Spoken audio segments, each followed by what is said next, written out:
7 years, 102 days, 12 hours, 2 minutes, and 1 second.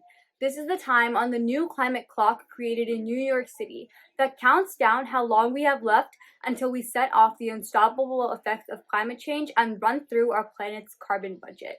Take a second to let that sink in. We have just over 7 years to fundamentally change how we live and take major actions on the climate crisis in order to save Earth and really save ourselves and the other beautiful animals that we share this planet with. To some of you, 7 years might seem like a long time, but climate change is already upon us. If you're also from the Bay Area like I am, I know you might have experienced the raging wildfires that have burned millions of acres of Californian land, and there's strong evidence linking climate change as the cause of these wildfires. Some scientists even believe that climate change might be causing the acceleration of pandemics like COVID-19 that we have all been deeply affected by. Right now, we're all living in the comfort of our homes, but if we don't act on climate change soon, we might not be. From floods to freezing winter storms to wildfires to pandemics, the severity of all of these natural disasters is rising. Our Earth is in a fragile balance, and we are about to tip it.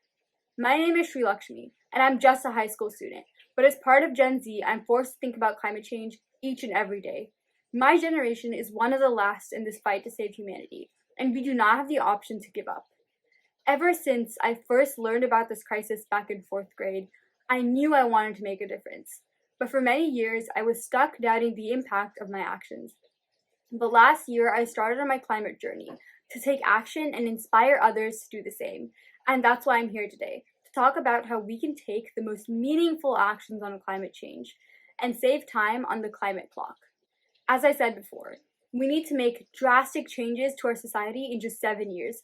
Governments, industries, and individual people need to change to lower our collective carbon footprint.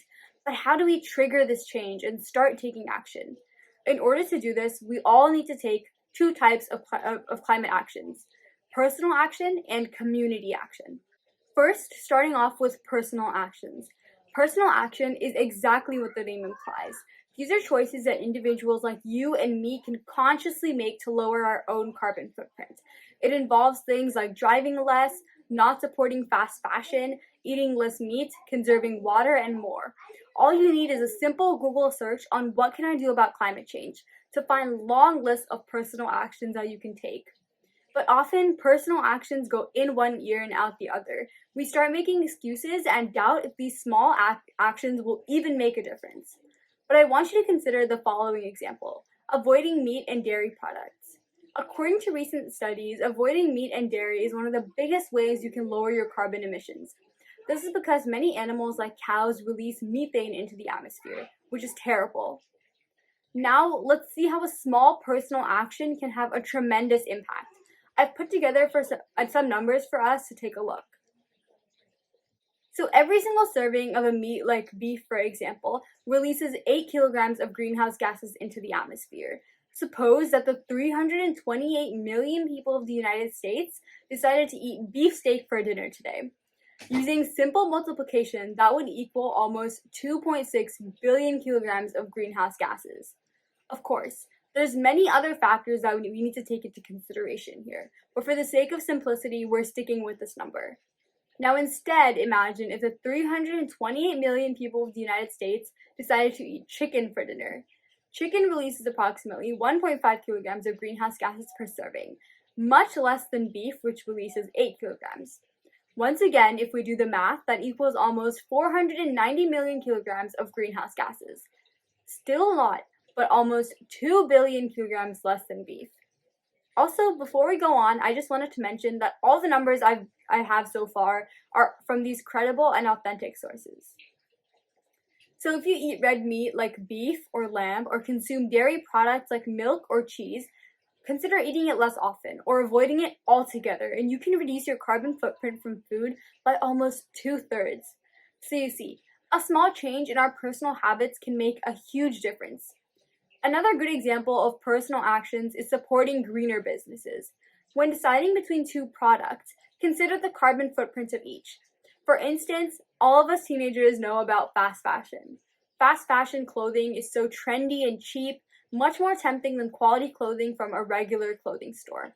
However, fast fashion clothes are made to be worn much fewer times than regular clothing and are created with many more chemicals. Fast fashion companies also overproduce clothing to suit the ever-changing style of the fashion industry, which often leads to high amounts of waste. So keep in mind the carbon emissions of the products and companies that you're buying from before you purchase.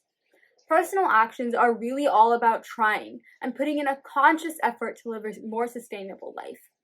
Whatever it is that the personal action that you decide to take, the most important part is that you are making an effort to be greener and inspire those around you to do the same.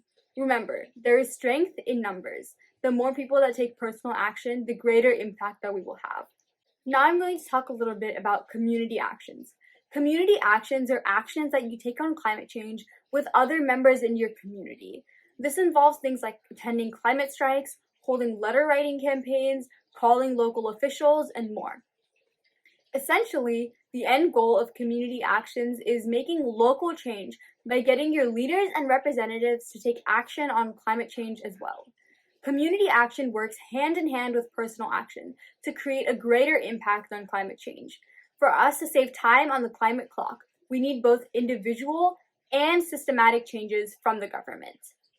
I recently interviewed a climate scientist, Mr. Johnny Cruzin, on community action, and he explained that trying to stop climate change with only personal actions is like trying to stop a heart attack with a diet. It is way too late for that. Our social leadership will define us and our race against climate change going forward.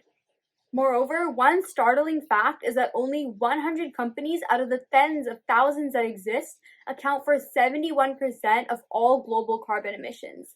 And no matter how much personal action we take, community action is vital to put guidelines on various companies and lower their impact on the planet.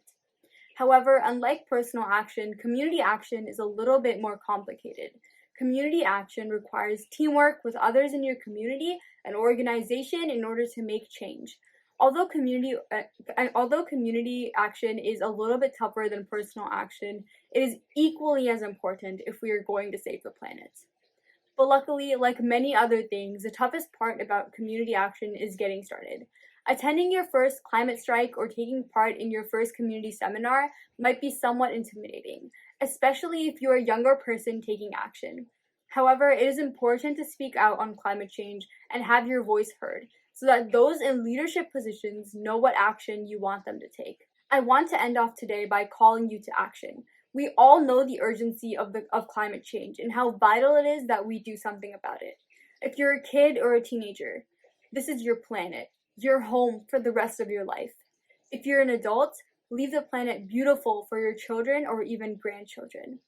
Right now, we are in a global pandemic, and as every day goes by, things are changing. Schools and offices have had to work remotely, much fewer people are traveling, especially by air, and we have all adjusted to a whole new normal. This is the perfect time to incorporate climate action into your life and learn to live more sustainably. Personal actions can easily be taken from the comfort of your home, and many communities have virtual climate strikes and city council meetings to help you take community action. Yes, being a more climate-friendly person will require you to change, but we've all changed in the last 6 months. So let's come out of the COVID-19 crisis greener than how we entered it. So I urge you, act on climate change. Take both personal actions and community actions and inspire those around you to join in. In the words of Mahatma Gandhi, be the change you wish to see in the world, and let's work together to make Earth green again. Thank you.